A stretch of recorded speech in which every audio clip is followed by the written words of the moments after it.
한일 정상회담이요. 네. 향후에는 어떻게 지속적으로 영향을 주게 될까요? 굉장히 영향을 크게 줄 것으로 지금 보고 있고요. 왜냐면 일본이라는 나라에 대해서 이제 뭐 호감을 갖고 있다고 하더라도 이건 지금 정치 현장에서 국익이 맞부딪히는 일인데 우리나라가 지금 너무 저자세를 가고 있다. 특히 이제 그 요미우리 신문 인터뷰라든지 그다음에 구상권 청구 계획 자체는 없고 이거는 잘못하면은 원점으로 돌리는 거라서 하지 않겠다라는 이런 내용들이 지금 국민들의 정서적으로는 도저히 받아들일 수 없는 문제. 조금 전은 다른 의견인데요. 20대의 지지율이 하락하는 데이터상의 이 변화를 보면 이 제3자 변제안이 발표되고 난 이후의 조사 결과에서는 대략 뭐 하락폭이 한 6%, 5% 정도 부정평가가 20대에서 더 올라갔다면 이 69시간이 문제가 되고 난 이후에는 10%가 오히려 폭이 더 벌어집니다. 네. 그래서 저는 배 주장님, 예. 윤 대통령 지지율이 한국 갤럽, NBS 미디어 토마토 조사에서 소폭 하락했습니다. 예. 대통령 지지율에 미친 현안은 어떤 게 있었습니까? 뭐 지난주부터 이번 주까지 응답자 전반적으로 영향을 준 것은 일본 이슈, 대통령의 제3자 변제안으로 봐야 되겠죠. 물론 이제 정상회담은 완전하게 오롯이 다 포함되지는 않았지만 대체적으로 일본 이슈에 대해서는 부정적인 여론이고요. 그런데 이슈가 하나 더 있습니다. 네. MZ세대에게 한일 이 정상회담 또는 제3자 변제안 일본 이슈보다 더 큰 영향을 미친 게 바로 69시간. 이 노동시간이 MZ세대에게는 더 큰 영향을 준 것으로 보입니다. 네. 이은영 소장님, 네. 미디어 토마토 조사를 보니까 윤 대통령 지지율 중에서 20대 지지율이 전주 대비 11.8%포인트 하락했던데요. 네. 방금 배 주장님 말씀하셨듯이 뭐 일본의 강제징용 배상 문제가 있지만 이게 주 69시간 노동자에게 영향을 크게 미친 건 아니냐 이런 분석들인데 어떤 점이 가장 큰 영향이라고 보세요? 저는 그 69시간 노동제보다는 그 한일 문제 이것이 더 20대에게는 영향을 크게 줬다고 생각을 하는데요. 오히려요? 네. 예, 그렇습니다. 왜냐하면은 이 69시간 노동시간제는 아직 그게 이제 실제적으로 다뤄지지 않은 그러니까 어떤 그 정책 구상을 얘기한 것이고 재검토를 지시를 했어요. 그래서 실제 나의 삶에 직접적으로 와닿는 걸로 받아들이진 않았을 것 같은데 이 일본 문제와 관련해서 지금 20대들은 일본에 대해서 문화적으로나 또는 스포츠적으로나 여러 가지 측면에서 한 번도 우리나라가 뒤진다라고 생각해 본 적이 없는 세대거든요. 그런데 이 세대들이 보기에는 지금 대통령의 이 방일 내용이나 이런 것들이 너무 우리나라가 저자세로 가고 있다. 그래서 상당히 정서적으로나 감정적으로 좀 부정적인 느낌을 굉장히 크게 가져서 이렇게 큰 폭으로 하락한 것 같습니다. 조금 전은 다른 의견인데요. 두 가지 현상으로 하나는 이제 일본에 대해서는 뭐 이제 이 제3자 변제안에 대한 내용은 좀 부정적일 수 있습니다만 일본에 대해서는 20대에는 각종 다른 조사에서는 상당히 또 호감도를 표시하고 있기도 하고요. 또 하나는 20대의 지지율이 하락하는 데이터상의 이 변화를 보면 이 제3자 변제안이 발표되고 난 이후의 조사 결과에서는 대략 뭐 하락폭이 한 6%, 5% 정도 부정평가가 20대에서 더 올라갔다면 이 69시간이 문제가 되고 난 이후에는 10%가 오히려 폭이 더 벌어집니다. 네. 그래서 저는 오히려 현실적으로 지금 20대 만 18세 이상 조사이기 때문에 게시판을 봐도 막 오히려 바글바글거리거든요. 그러니까 일본 이슈보다도 게시판에서의 온도를 보면은 69시간제에서 이 20대가 더 크게 또 30대 또 직장인들 대부분이 반항하는 요소가 나타나기 때문에 오히려 한일 이슈보다는 일본 이슈보다는 69시간 이슈가 MZ세대에게는 더 큰 이슈로 분석됩니다. 실제 지난 16, 17일 일본을 방문한 그 한일 정상회담 네. 이 여론 흐름은 어떻게 반영되고 있습니까?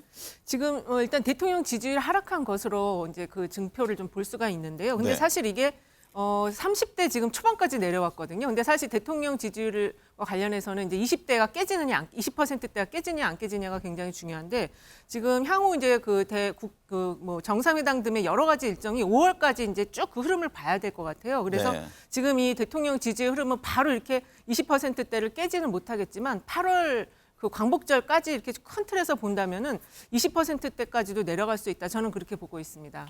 정부 여당은 예. 그 단기적으로는 뭐 악재가 될지 모르겠습니다만 장기적으로는 긍정적인 어떤 효과를 불러올 것이다 이런 진단들을 하잖아요. 그건 기대감이죠. 기대감인데 좀 더 정확하게 분석을 하면은 갤럽 조사만 이 목요일 부분이 이제 부분적으로 반영됐기 때문에 네. 대통령의 이 일본 방문이 16일, 17일이기 때문에 오롯이 반영됐다고 보기는 힘들 것 같아요. 이번 주에 나오는 건 좀 봐야 되겠네요. 그렇습니다. 근데 이제 제가 빅데이터로 분석을 해봤거든요.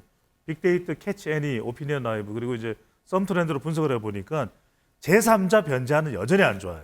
네. 제3자 배상은 안 좋습니다. 근데 일본에 대한 이미지는 아주 나쁘지 않아요. 그래서 우리가 정확히 구분을 해야 될 것 같아요. 그러니까 제3자 변제나 과거사 또 독도가 거론됐다 이건 좋을 수 없습니다. 근데 일본이라는 나라, 일본 국민에 대한 이미지는 아주 그렇게 나쁜 건 아니에요. 네.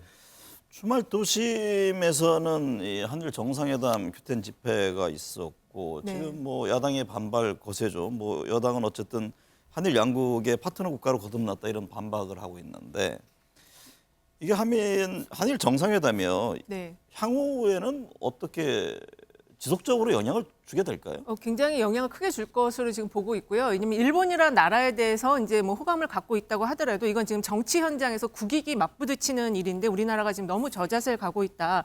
특히 이제 그 요미우리 신문 인터뷰라든지 그다음에 구상권 청구 계획 자체는 없고 이거는 잘못하면은 원점으로 돌리는 거라서 하지 않겠다라는 이런 내용들이 지금 국민들의 정서적으로는 도저히 받아들일 수 없는 문제. 네. 그리고 박진 그 외교부 장관이 일본의 사죄를 받는 게 능사 아니다. 이런 그 참모진들의 이야기까지 지금 플러스가 돼서 정서적으로 이건 받아들일 수 없다. 그리고 이제 어제 그 집회, 주말 집회를 보면은 독도 문제가 좀 불길을 더 정서적으로 좀 강화시키는 것 같아요. 이 독도 문제와 위안부 문제에 대해서 어떻게 처리가 지금 된 건지 지금 얘기를 안 해주고 뭐 있거든요. 대통령실은 그런 내용이 없다. 사실이 아니다. 이런 네, 입장을 그렇지만 내놨죠. 지금 그 일반 재시민사회단체 쪽에서는 그걸 믿지 않고 있거든요. 네. 배승선 소장님. 네. 윤석열 정부의 일제 강제징용에 대한 제3자 배상 해법에 앞서 말씀하신 대로 이제 반대 여론이 그렇습니다. 높잖아요. 그럼에도 불구하고 윤석열 대통령이 그 밀어붙인 배경 이거는 어떻게 해석을 하고 있습니까? 그래서 데이터상으로도 쉽게 읽히지는 않습니다. 그러니까 네. 제3자 변제안에 대해서는 계속해서 여론이 부정적이거든요. 근데 이제 굳이 따로 해석을 해보자면 우리가 표면적으로 윤석열 대통령이 내세웠던 미래에 대한 키워드. 그래서 미미 기대감으로 이해를 하는데 하나는 이제 미래인데 미래가 되는 이유는 뭐냐면 뭐 과거사나 또 제3자 변제안이나 계속해서 부정적일 수밖에 없을 겁니다. 근데 이제 지난해에 정경련이 실시한 조사를 보면 네. 한국과 일본 국민들을 대상으로 조사해봤더니 우리 국민들은 과거사 해결 안 되면 요지부동입니다. 그런데 일본 국민들도 일본 국민입니다. 일본의 이 지도부가 아니라 일본의 이 일본 내각이 아니라 일본도 국민들이 추가적으로 한국에 대해서 더 사과할 필요가 없다는 거예요. 그러니까 일본도 변하지 않을 겁니다. 네. 우리도 절대 변할 이유가 없고요. 그렇다면 이제 안 변할 텐데 이제 그다음 두 번째 제가 말씀드리는 게 미죠. 미는 미국입니다. 미국은 계속해서 인도태평양 신안보 질서를 강조하고 있고 또 다음 달에는 윤석열 대통령이 미국 방문해야 되고 미국 비중이 상당히 큰 대한민국이고 그러다 보니까 미국을 의식하지 않았을까라는 추정을 해봅니다. 이은영 소장님. 네. 주 최대 69시간에 대해서는 뭐 앞서 두 분이 말씀하셨듯이 지금 반대 의견들이 많이 나옵니다. 네.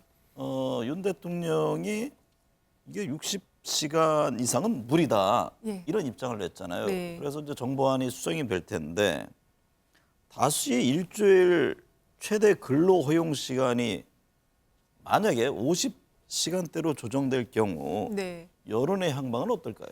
이게 일단은 저는 이 사안이 지난번에 있었던 그 만 5세 조기 입학과 비슷한 흐름으로 가는 것 같은데요.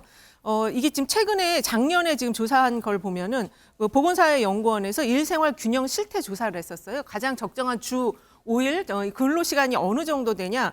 그 평균적으로 36.7시간이 나왔습니다. 그래서 50대 시간으로 내린다고 해도 이것이 나에게는 지금 너무 많은 일을 한다 이렇게 지금 받아들일 수밖에 없거든요. 그래서 네. 지금 그 일반 사람들 사이에서 나오는 거 얘기에는 주 4일제 유럽에서 나오는 것처럼 주 4일제 이야기가 나오고 있는 상황이기 때문에 허용 시간을 50대로 낮춘다고 해서 이게 받아들여지는 그런 상황은 좀 아닌 것으로 보고 있고 대통령의 말이 지금 계속 바뀌는 것 자체가 더 큰 문제라고 저는 생각을 합니다.